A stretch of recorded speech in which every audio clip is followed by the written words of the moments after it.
Good morning बच्चों आज हम हिंदी गद्य के दूसरे चैप्टर प्रेमचंद की शुरुआत करेंगे। तो सबसे पहले जो प्रेमचंद जी का जीवन परिचय है उसके बारे में आपको पढ़ाऊंगी। ठीक है। प्रेमचंद का जन्म 1880 ईस्वी में हुआ था और मृत्यु हुई थी उनकी 1936 में। ये जो जन्म और मृत्यु हुई ये सन है, ये आपको ध्यान रखने हैं, नोट कर लेने हैं।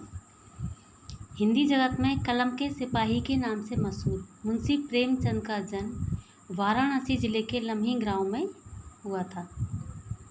ये इनको कलम का सिपाही कहते थे, ठीक है, क्योंकि बहुत सारी कृतियाँ इन्होंने अपने हाथ से लिखी, तो ये मशहूर हो गए थे कलम के सिपाही के रूप में। इनका जन्म हुआ था उत्तर प्रदेश में, वाराणसी शहर है, उसके लम्ही गांव में। उनका मूल नाम धनपत राय था। बच्चों, मूल का मतलब होता है जैसे वास्तविक जो नाम था वो धनपत राय था, लेकिन जो प्रेमचंद नाम पड़ा वो बाद में पड़ा था।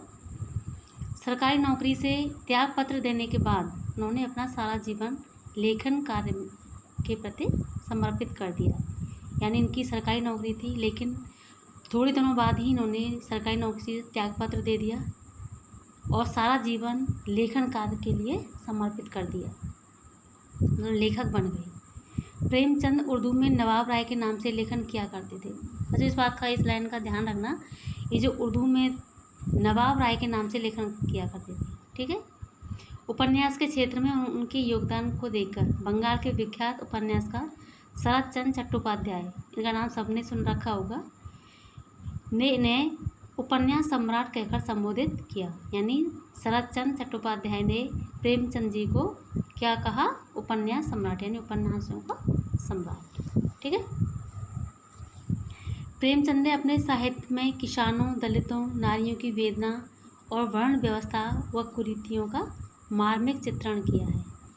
मतलब इन्होंने जो कृतियाँ लिखी हैं, जो साहित्य रचा है, उसमें एक तो किसानों की जो दयनीय स्थिति है और दलितों की, ठीक है, और नारियों की वेदना, नारियों को जैसे समाज में भेदभाव होता है, उनके साथ जो अत्याचार होते हैं उनको दर्शाया है, और वर्ण व्यवस्था की कुरीतियों का मार्मिक चित्रण किया है। क्योंकि जाति विभाजन इंसान ने ही बनाए, और जो दलित होते हैं, छोटी जाति के होते हैं, उनके साथ में किस तरह का व्यवहार होता है, इस तरह से जो कुरीतियाँ हैं उनका मार्मिक चित्रण।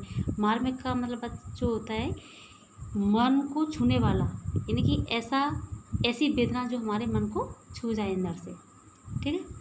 उन्होंने समाज सुधार और राष्ट्रीय भावना से ओतप्रोत अनेक उपन्यासों एवं कहानियों की रचना करी। कथा संगठन, चरित्र चित्रण, कथोपकथन आदि की दृष्टि से उनकी रचना बेजोड़ हैं। यानी कि उनकी जो रचना है बेजोड़ हैं, इनका कोई जोड़ नहीं है। उनकी भाषा सजीव है, मुहावरेदार और बोलचाल के निकट है। यानी ऐसी भाषा है जो सबकी समझ में आ सके, ठीक है। हिंदी भाषा को लोकप्रिय बनाने में उनका विशेष योगदान रहा है। प्रेमचंद का पहला कहानी संग्रह सोजे वतन नाम से आया, जो 1908 में प्रकाशित हुआ। अच्छा, इसका ध्यान रखना, क्योंकि एग्जाम में कई बार आपसे पूछ लिया जाता है कि प्रेमचंद का जो पहला कहानी संग्रह था उसका नाम बताइए, तो सोजे वतन, जो 1908 में प्रकाशित हुआ था। सोजे वतन यानी देश का दर्द। सोजे वतन का मतलब होता है देश का दर्द। देशभक्ति से ओतप्रोत होने के कारण इस पर अंग्रेजी सरकार ने रोक लगा दी थी और लेखक को भी भविष्य में इस तरह का लेखन न करने की चेतावनी दी। क्योंकि बच्चों, जब इन्होंने जो सोजे वतन की रचना करी थी, तो जो उस समय जो देश में जो परिस्थितियाँ थी, तो जो देश के जो क्रांतिकारी थे उनको भी बल मिला था इससे, और लोगों में अपने देश के प्रति क्रांति की भावना जग रही थी। तो ऐसे में अंग्रेज सरकार को डर लगा कहीं क्रांतियाँ न हो जाए, तो उन्होंने इनकी जो कृति थी इस पर रोक लगा दी थी, और ये भी चेतावनी दी थी कि आगे से अगर इसका ऐसी कृतियाँ की तो उन्हें जेल भी जाना पड़ सकता है। इसके कारण इन्हें नाम बदलकर लिखना पड़ा। मरणोपरांत यानी मरने के बाद उनकी कहानियाँ मानसरोवर नाम से 8 खंडों में प्रकाशित हुई। इसलिए इसका जो सोजे वतन था इसका नाम चेंज कर दिया उन्होंने, ठीक है। तो मरने के बाद इनकी जो कृतियाँ थी वो मानसरोवर के नाम से विख्यात थी और 8 खंडों में प्रकाशित हुई। जैसे कहानी संग्रह है मानसरोवर, 8 भाग हैं इसके। उपन्यास थे निर्मला, सेवा सदन, प्रेमाश्रम, रंगभूमि, कर्मभूमि, गोदान और गबन। नाटक हैं करबला और संग्राम। पत्रिका हैं माधुरी, हंस, मर्यादा, जागरण। तो बच्चों ये इनका जीवन परिचय है। पाठ परिचय में थोड़ा बता दूं कि इसमें क्या कहा गया है कि ईदगाह मुंशी प्रेमचंद की बाल मनोविज्ञान को चरितार्थ करने वाली एक प्रतिनिधि कहानी है। यानी इस कहानी में ईद जैसे महत्वपूर्ण त्यौहार को आधार बनाकर ग्रामीण मुस्लिम जीवन का सुंदर चित्रण किया गया है। जैसे अभाव उम्र से पूर्व बच्चों में कैसे बड़ों जैसी समझदारी पैदा कर देती है। और इस कहानी में हामिद के चरित्र का साफ जाहिर है। मेले में हामिद अपनी हर इच्छा पर संयम रखने में विजयी होता है। साथ ही रुस्तम हिंद चिमटे के माध्यम से प्रेमचंद ने श्रम और सौंदर्य महत्व को भी उद्घाटित किया है।